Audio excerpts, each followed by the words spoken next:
ఒక ఏడాదిలో వచ్చే 24 ఏకాదశుల్లో ఆషాఢ శుద్ధ ఏకాదశి అని తొలి ఏకాదశిగా పిలుస్తారు. దీనికే శయవ ఏకాదశి అని, హరివాసరం అని, పేలాల పండుగ అని పేరు. తొలి ఏకాదశికి సంబంధించిన పురాతన కథ.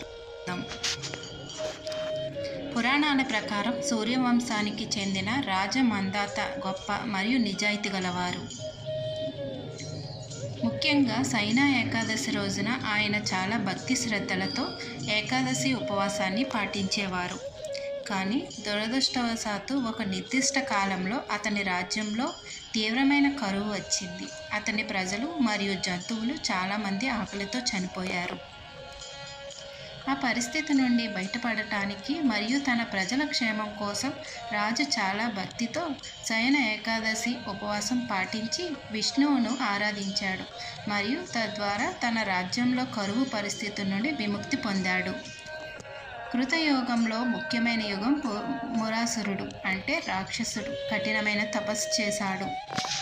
ఎప్పట్లాగే శక్తితో నిండిన రాక్షసుడు దేవతలతో సహా అందరిపై తన దురాగతులను ప్రారంభించాడు. దేవతలు శ్రీ మహావిష్ణువు సహాయం కోరినప్పుడు అతను దాదాపు 100 సంవత్సరాల పాటు రాక్షసుడితో పోరాడి శ్రీ మహావిష్ణువును పూర్తిగా అలసిపోయారు. విష్ణువు గుహలో విశ్రాంతి తీసుకోవడానికి వెళ్ళారు. అతని శరీరం నుండి ఒక మహిళ బయటపడింది. ఆమె మురాసురుడితో తీవ్రంగా పోరాడి అతన్ని చంపింది.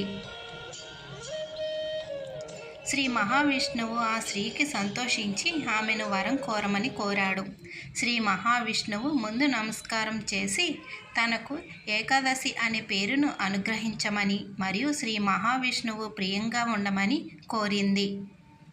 అలా ఈ రోజున తొలి ఏకాదశి ఏర్పడింది.